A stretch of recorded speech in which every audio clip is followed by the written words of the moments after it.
Ruto ni kulitulia lero aumirana na barai bonsi bali baba bagochorwa gwetera sikiama kya UDA na kukolera mange kupatikana na libero beretie igochigokora chinga kichwo igo ni gaira libageri gukorera abakenya na kubainekeliya buna na chigwikirania alionsi abeteka gukwana chinga kiche campaign na kubaboria babe abatoereru umusakito Brighton Makori na batorobotorwo asenchira yobokirano Asentune entangani gesa Dr. William Ruto araligwa koba umurayo machore bwense ya Kenya litugo uli alero ni gakwanira abakenya anene ekiraumirana na bali bachorwo gwetera somo bwa Kenya kwanza kaukwana ase umuchukare ni litugo alero ni ganyara kabate abuna ere serikali ya yeterigo chiwanjo nde bwenzi kobeterigo kole meremo atatageti. And I want to promise you, as I promise Kenya, that the culture of fear, blackmail and intimidation will stop. We will not run government using blackmail or threats or selling fear to the people of Kenya. Waigo ni Ruto anyaraga koboria barai bonsi bali bachorwa somo bwa Kenya kwanza na abande bonsi kwenda kiminango korera baraba Kenya emiremeri bachoreire iri kwenda kiminango mukibare birengo bya uchumi ya sense ya Kenya. We have no option, good people. We have to deliver.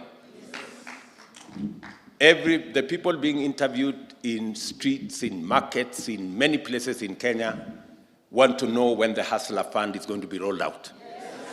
They want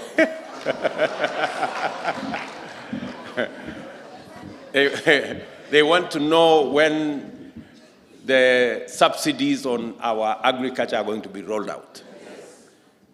Boigo Ruto narekana ko teabuna abakoli mirimo be serikali bonsi diberuju tume kwa gesiasa kolende asabagani bakole mirimo beli bachoreire buna abakoli mirimo be serikali.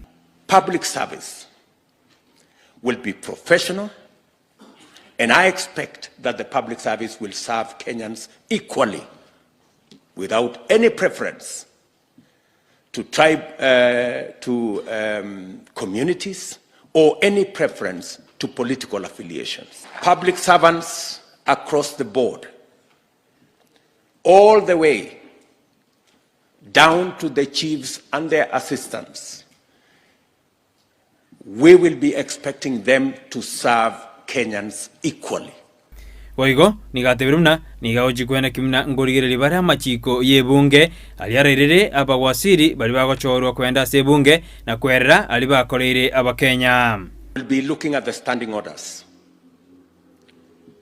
It has not been possible for cabinet secretaries to be interrogated by the legislature. Some members of parliament have been answering questions in parliament. We do not think that is the right thing to do. And we are going to have a discussion so that we can adjust and amend the standing orders to make it possible for cabinet secretaries to get to the floor of the house and answer questions. Goribote rigetaseni Ndizi TV, Brighton Makori. Ekero tutigarite